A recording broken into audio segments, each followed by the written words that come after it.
Welcome to Linda's Corner. My name is Linda Bjork, and today we're going to be talking about loving life after loss. I'm delighted to welcome special guest Marie Alessi. Marie is a mother of 2 boys, a best-selling author, influencer, and speaker. She is also the founder of a global movement to help people love their life again after experiencing loss. You can reach Marie at her website, mariealessi.com, or join her private Facebook group, Loving Life After Loss. And I'll include those links in the description. Welcome, Marie. I'm so glad that you could join with me today. Thank you so much for having me, Linda. I was really looking forward to this. I have been too. And I checked out your website, and I watched your video, and I read your story about you and Rob and about what you are doing. And I think everything about it is just beautiful and amazing. Would you be willing to share your story? Absolutely, and thank you so much for this lovely intro. I feel humbled already just to be here. Share my story. I always struggle doing that in a nutshell because there's so much to tell, but I'll do my best to keep it short, and then you can ask me whatever you want, Linda. I am originally from Austria. I moved to Australia in 2004, and only a short 10 months later I met Rob. It was just one of those meant to be stories, absolute happy love story. And another 10 months later we got married. I would have never, ever believed if somebody would have told me, oh, you're moving to the other side of the world and then you meet the man of your dreams and 10 months later you're married. I'm like, if he's Mr. Right, he'll still be Mr. Right. In 3 to 5 years, I'm not going to rush anything. And when Rob proposed, I was like, of course, there was no questions, So we really were that couple. Everybody just was like, oh my God, you and Rob, you're that dream couple. And we had our dream life, our dream wedding, our dream children. I can't leave the dream out for the children. They'll be upset if they ever listen to this. And where was the dream when you mentioned us? So we had 2 boys, Flynn and Jed, and our life was pretty cruisy and filled with lots of love and lots of beach time and family time. Rob loved the water. He was an Aquarius, so he loved diving, spearfishing, surfing, everything. And one day he went on a business trip to the other side of Australia and never came home. So that's really the nutshell version of a very intense phone call that I was told, your husband deceased in a hotel room this morning. And I was like, that's basically, the intro. I'm not really sure where you would like me to take this and how much more you would like to know from the beginning, middle, or end. So I hand this back to you, really. Thank you. And he passed away, was it a brain aneurysm? Was that? Yes, it was very sudden. There was no pre-warning whatsoever. He always had regular health checks. There was nothing. I remember he had quite intense headaches before he left, but he had a really bad head cold. So nobody thought anything of it. And even in hindsight, the doctor said, look, there's nothing that could have picked that up. Not even knowing that now, there's nothing that could have prevented that. It was really incredible. Yeah. That's actually kind of helpful to hear because then you don't have regrets. And how old were the children at that time? Flynn was 10 and Jed was 8, so quite young. Wow. And then everything changed in one phone call. Yeah. Everything Absolutely. changed. I still remember, I often refer to this moment like, imagine I'm showing my age here, but your favorite song playing on a record player and all of a sudden the needles scratch you all over it and it's silent. That's what it felt like. It really felt like the whole world stood still when I got this phone call because this was so unexpected. Rob was supposed to come home on Friday and that phone call happened on Tuesday. And then we flew across the country to identify his body. And we came back on the plane that he was supposed to come home on, which was really very bizarre. Our entire world had changed in those few days.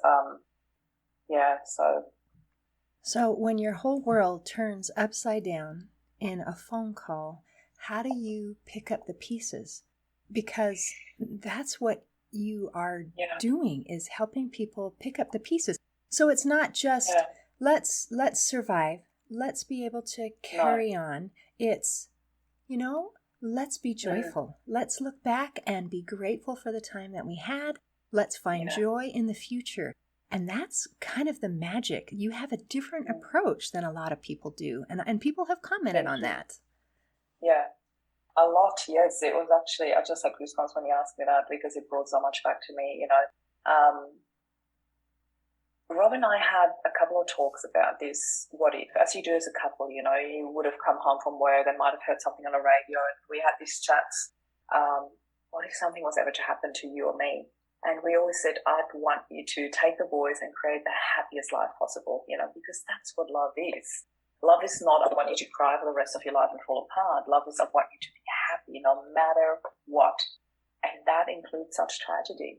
Then no matter what, I want you to be happy. And I would have wanted the exact same for him, because that's what love is, you know. So that's how I addressed life, literally from the first moment onwards. It was almost like something had switched on within me instantly. And I still remember that moment so vividly when I got that phone call. I just sunk to the bottom of the floor and I sat there and I felt like, as I said, you know, the world had stood still. And then something clicked and I kicked into what I call functioning mode. I literally just did what I felt I had to do. And obviously the first thing I had to do was I needed to share those news with the boys. And that was definitely the hardest part of the entire journey. Even looking back, even all the years after, even the weeks and months after, that was the hardest part, having to tell the boys, you know. And I had no time to prepare. They were sitting downstairs in the living room. They had their Hapkido uniform on because they were doing martial arts at the time. They were ready to go to training, and then that phone call came, you know.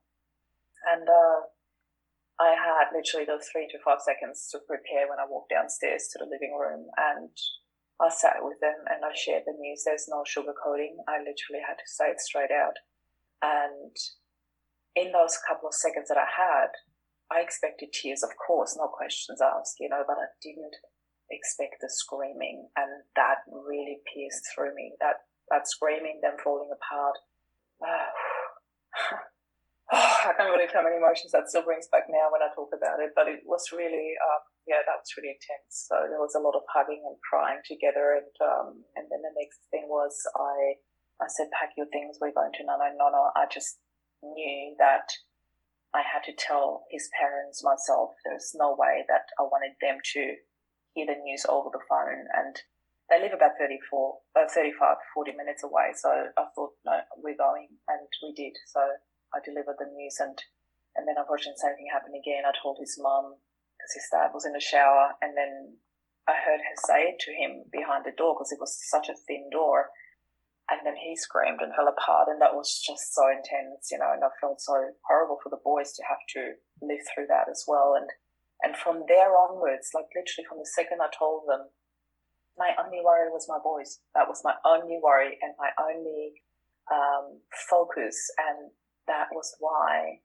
I found it relatively easy, and I really highlight the word relative, to put my focus on happiness and love, and how can I create a life as light and as full of love as possible for them. And that's my main focus from day dot, like literally from day dot. And it was definitely not easy the first few days, few weeks, but the more I focus on that, the easier it came to me, if that makes sense. It really, like, whatever you focus on, you know, grows. And that was amazing watching that, and also how people responded to that.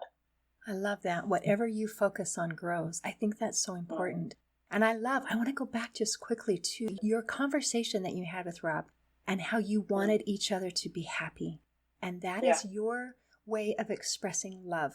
And I appreciate that so much. There are people who feel like love means that I can never be happy without you. Yeah. Love means if I have a happy day, if I ever smile again, then I am betraying this person that I love, that I have lost, because that is the way that they interpret the expression of love. And they mean it from the depths of their heart. I want to express my love for this person. But I am sure that their loved one wouldn't want that kind of a response. Because if they love you, they want you to be happy. Yeah. And joyful. Absolutely. And so I just really appreciate that you were smart enough to have already had a conversation and to predetermined said, we want to be happy. We want to be happy. So when did you recognize that what your response was special and unique and something that other people really needed to hear? First of all, thank you so much for pointing that out, Linda, because I feel that, this is what society unfortunately has taught us. And I am here to prove society wrong, seriously. And it's not about being right or wrong, but it's about providing a different approach to grief. And we can all have that. So I often say, just imagine your loved one still being around. Would you want to honor them and portray the love that you have for the person by being horribly sad the entire time when you're not with them, or do you still rave about them? And I'm talking like they might be in the next room or on a business trip or somewhere else. You wouldn't run around crying because he's not next to you. You'd be talking about them fondly and full of love. And why don't you do that when they're gone forever? Why? I understand why a lot of people would go like, well, because I'll never see them again. I get that. But my most beautiful way of honoring him is to talk about him with love and have this love legacy for him. So by that, I realized when people looked at me and they saw me too happy, under huge quotation marks, too soon, under huge quotation marks, I would get comments or sometimes hear them behind my back going like, oh, she's still in denial or she's still in shock. And I'm like, no, I'm not. I'm not in shock. I'm not in denial. Of course, I was shocked, don't get me wrong, but I didn't get stuck there. I saw that as an initiator of what I needed to do. I'm like, this is your clue. This is your clue. That's exactly what you talked about. And this is now not theory anymore. This has become your reality. So that one changed a thing. I still want to grab the boys and create the happiest life possible that I can for the three of us. And I did that, and I saw some people frown about it. Some people are really happy for me. Some people, as I said, oh, she's still in denial. And then they come with the 5 stages of grief, which is has not ever been intended for people who have died. The 5 stages of grief are always intended for terminally ill people. A lot of people don't know that. A lot of people talk about the stages of grief, and there's denial and there's shock and there's anger and all that. I never felt angry. I never felt I was in denial. And it made sense when I only heard it like a year or two later that somebody said to me, Dr. Elizabeth Kubler-Ross, who's the origin of that, she wrote that for terminally ill people, not for people who have passed. And that made so much sense to me. I'm like, yeah, of course, there would be the denial, there would be the bargaining, there would be anger. And it makes so much more sense, because not everybody is at peace with going. And, so when I noticed that,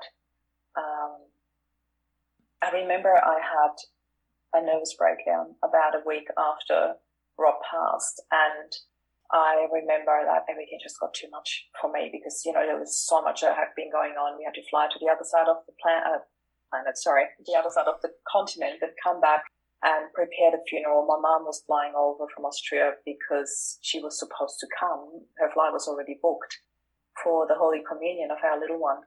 And I just couldn't believe the timing, that her flights were already booked, but then she came for the funeral instead. And then about a week after, when the funeral was done on Wednesday, and then on Sunday we had the Holy Communion, both in 1 week, I was overwhelmed, and I just had too much on my plate, as you can imagine. And I had a nervous breakdown in my kitchen. I remember the boys were, bickering over brushing their teeth, and I said, guys, please, can you just please be nice to each other? And then I started yelling out to them, I just need peace and quiet, And the moment I said this sentence, it was like a key sentence. It was like a valve had opened and I couldn't close it anymore. And I still remember it so vividly because I started saying this sentence louder and louder, and then I started yelling it, and then I started screaming it. I started screaming it on top of my lungs. I just need peace and quiet. And then I just screamed. Pitch tone, I just screamed, and I was whacking kitchen cupboards. I completely lost it. And I still remember watching myself as if I was standing outside going like, what are you doing? Just stop it. What are you doing? I really thought I'm going to lose my mind in that moment. And I remember thinking neighbors are either going to call the police or an ambulance in a minute if they hear that, all of that was going through my mind while I watched myself falling apart and I could not stop it. And that was the trigger for me to go and see a psychologist. And I saw a psychologist for about a positive psychologist, very, very important difference, for about 4 months. And that was incredible. It was really incredible. And she asked me, and that was an absolute key moment for everything else we'll talk about. She asked me, when I told her about this nervous breakdown, I said, it's just all this expectation, what people expect from me. I broke under the expectation from people. If people would have just left me to my way of grieving, I think things would have gone very differently. But I was breaking under the expectation. I could feel that it was too much for me. And she looked at me and said, so what does grief mean to you, Marie? And her calmness really just completely, it just oozed into me. And I looked at her, and to my own surprise, I said, empowerment. And that was a really unexpected response. And that's when I realized that I saw grief very differently to people around me and anyone that I've ever known about being in that situation. Yeah, I would not have expected that word, and I'm excited to talk about it. But I want to go back just a little bit. Sure. Some of the things that you brought up that I absolutely love, and I'm so glad that you were willing to share, is that moment of breaking down. And as you're talking to people and saying, there is life, there is joy after loss, that some people might think, well, then that means if I'm to do it right, like Marie did it right, then I'm never allowed to fall apart, or I'm never allowed to be sad. And that's not what you're saying at all. It is going through that process. And you mentioned that the 5 stages of grief doesn't necessarily need to happen, but there's still a process of grief. Yeah. And that is absolutely okay. And that you recognized, I can't stay in this place. I feel this way, but I can't stay here. And you were smart enough, I'm glad, smart enough to go talk to someone who could help you get out. So just such beautiful pattern of, yes, it's okay to be sad. Yes, it's okay to work through things. Yes, it's okay to get someone to help, someone who can walk you through. And then you, just your self-awareness of, what does grief mean to me? Empowerment. Can you elaborate on that? Because I would never have come up with that word. If you would have asked me consciously, me neither. It literally came from subconscious. And I believe the reason why that came up was because I felt 2 things were really predominant after Rob passed. One was strength and one was love. I felt so much strength and so much love within that I have never experienced in my entire life before.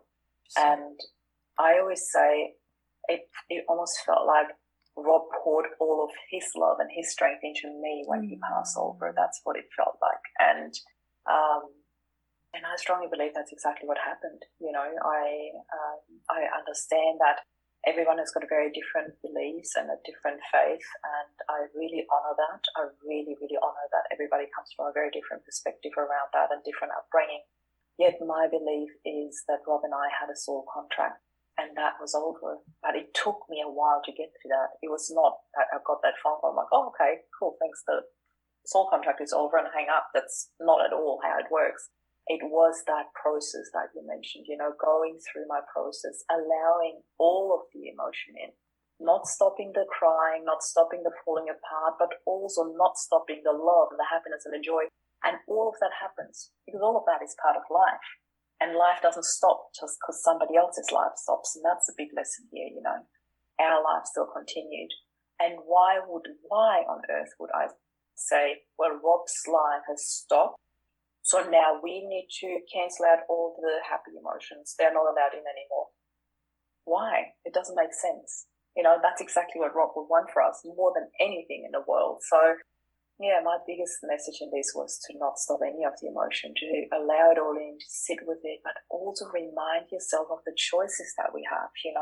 People often say to me, what do you mean by that? I didn't choose that my husband passed. I'm like, well, on a soul level you maybe did, but let's just put that completely aside for now because everybody's got a different faith. But even if you don't choose that, you can still choose how you respond to it, and that's where your empowerment lies.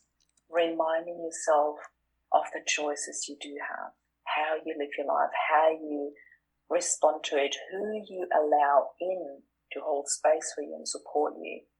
And that's really important to remember that. What a beautiful, beautiful reminder. We don't get to choose what happens, but we do get to choose our responses. And that's a power that we always have. What a lovely, lovely thing. Thank you. Would you be willing to share your 7-step grief to relief program? Oh, wow. How do you get there? Sure, absolutely. So I hope I remember them all. I wasn't prepared for that question, but I'm more than happy to go into that. So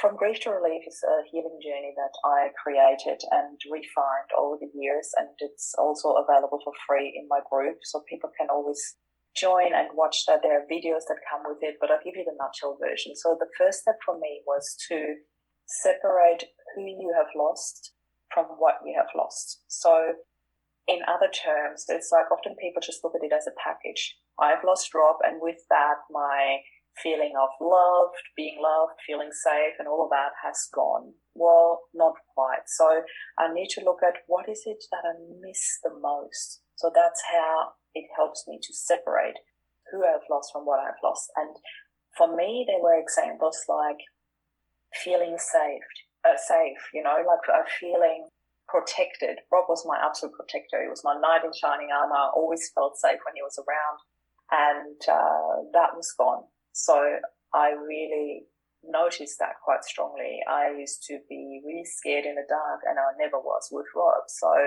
that was a huge difference for me.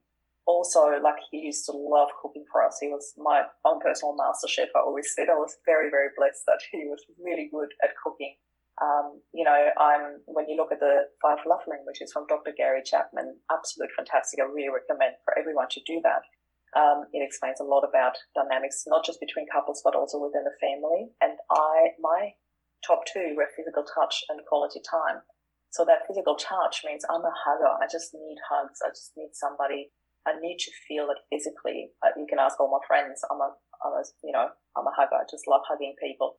And that was gone. So these are just some of the examples to separate, what I have lost with Rob's passing. And the second step is to then see how can you recreate that. And I always make a huge point about this is not about replacing someone or something in your life. Point. It's about recreating it or creating it in your life in different ways. It's not ever going to replace it.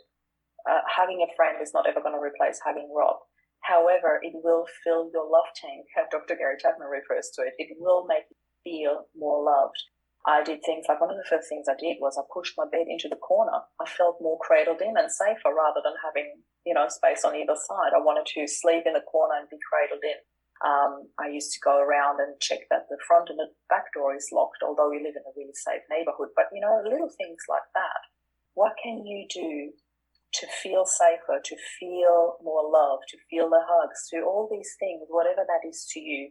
Just go through that and see how you can create that for your life, because it will fill that up a little bit more. It will not completely replace it at all. And but it's about not leaving this gaping hole there that a lot of people talk about. It leaves this hole behind, and you can fill that with love and with hugs and with feeling safe. And no, it will not replace that person at all. But it's important to look after that and to take on the responsibility and step back into empowerment by doing these things. The third step for me is something, I try to make this really short because there's a long story attached to that, but I call it the Hold and the Heal experience. And that comes from an experience when Rob passed. Then I wrote a book about it. Then I traveled around the world with the boys for 2 months, and then we came home. So I'm talking about a time frame of 9 months. And after 9 months, the boys went back to school. And all of a sudden, I found myself in a living room with no plans. I had everything planned for these 9 months, every step of the way, from the funeral to releasing the book to traveling around the world, coming back. And all of a sudden, I sat there without any plan, and I didn't realize. And I felt that there was this gaping hole opening up to my right that I would say people would probably describe as depression. And then there was this little hill of new memories that I had created after Rob's passing that I felt I had no strength left to climb up. But I also knew I didn't want to slide down into that hole. So that's why I call it a hole in the hill experience, because I realized I can stay in the middle and simply observe. I don't need to do anything. I don't want to move to the right just so I wouldn't slip into this hole, because I was worried that I might not get back out. And I can't climb on this little hill because I don't have any strength left. So that's why I call it my hole in the hill experience, because I described it in a lot more detail. And this is where I learned to just sit and observe. When times are really tough and you feel you've got nothing left to act, just sit and observe. It's okay. And be mindful of what you're thinking, what your thought process is. That's the fourth step. Thought patterns and language. Being mindful of how you talk, not just to others, but predominantly to yourself. You know, are you having thoughts like, it's too hard, I can't do this, I don't want to get out of bed? Or can you change that language into just one step at a time, Marie? Just one little step, just the next minute. Just take one breath. I'm not asking you to, you know, gallopal off into the wild and do like a 3-hour yoga session. I'm saying just take one breath. You know, that can make such a huge difference in terms of bringing you back into the now. Then we talk about guilt, secondary gain, and forgiveness. This is a really big one. Like guilt, you know, is an emotion that a lot of people struggle with. And we talk about that at the beginning, so I'm not going to go into too much detail again. But also the secondary gain. If you do stay stuck in grief or in guilt or in pain or in suffering, what do you get out of it? And people go like, I don't get anything out of it. I don't like it. But coaches refer to that as a secondary gain, because people do get something out of it. Sometimes it's the simple fact, not having to do anything, not taking on the responsibility, feeling safer in the suffering than having to bring up the strength to do something about it. Do you know what I mean? So there's always a secondary gain, even if it's that simple. And then the forgiveness part, very often with somebody passing, there are some sort of needs for forgiveness coming up. And again, I'm just going to shortcut it and leave it there for now, because there's so much to talk about. Then I hope I'm not forgetting something now. There's 2 more steps. I've actually just written them down yesterday. I know that one is the role reversal, but that's the final step. I think I'm missing one. It might come back to me. But the one thing that I really love about this whole exercise is, and that's why I leave that to the very last, is the step that I call the role reversal. And this is, so many people say just write a letter to your loved one, but that's not what it's about. I call it the letter. The letter is so important because I get people to do it from a different perspective. I ask them to step into the perspective of the loved one who has passed, and then look at themselves and write a letter from your loved one to you. What is it that you feel your loved one would want to say to you right now? And often it starts like something like, Linda, I am so proud of you with what you have done since I've gone, you know. And this is really one of the most healing exercises that people do in this. And it's just really incredible looking at, what comes out of it. I can cheat and quickly look up the extra step if you want to. Oh yeah, we're all open to. This is an open book quiz, Marie. Perfect. Because I know I've got it open in the background, because I literally just wrote about that in my second book.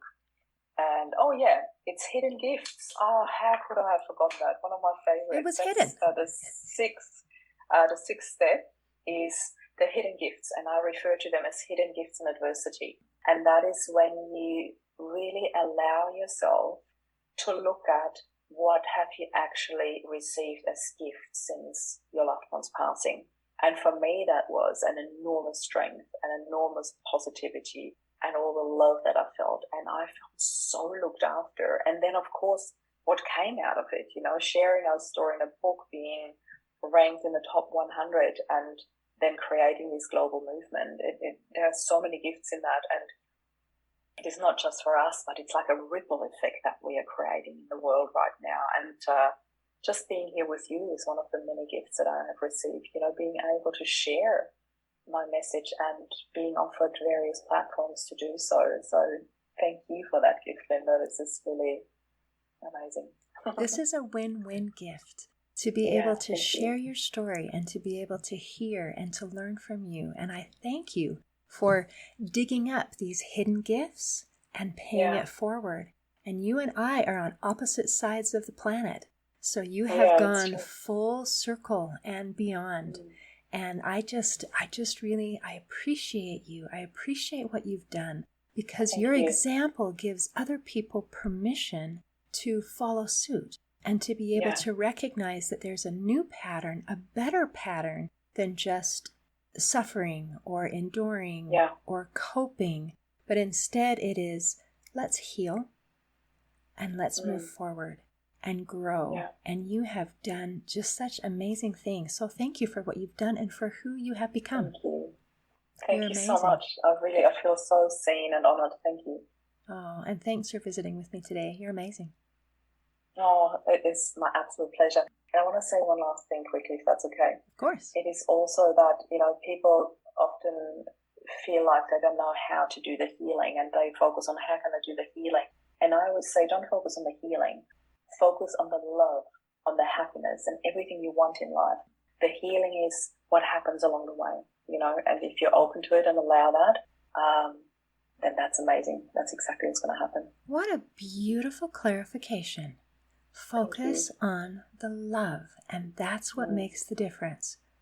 Okay, I feel enlightened. Thank you. Thank you. In closing, I'd like to share a quote from the Persian poet Jalal al-Din Muhammad Rumi. He said, "Grief can be the garden of compassion.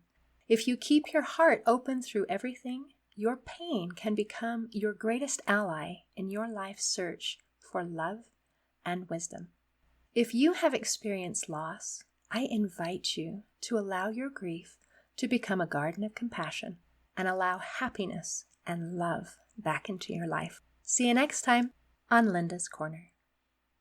Thanks for listening. If you enjoyed this episode of Linda's Corner, please share and subscribe to help us reach new listeners. I also invite you to check out my nonprofit, Hope for Healing, at the website hopeforhealingfoundation.org for free ebooks, free audiobooks, and other free resources to help increase happiness, build confidence and self-esteem, strengthen relationships, manage stress, and calm feelings of depression and anxiety. I also invite you to grab a copy of one of my books, like Crushed, A Journey Through Depression, or Amazon bestseller, You Got This, an action plan to calm fear, anxiety, worry, and stress. See you next time on Linda's Corner.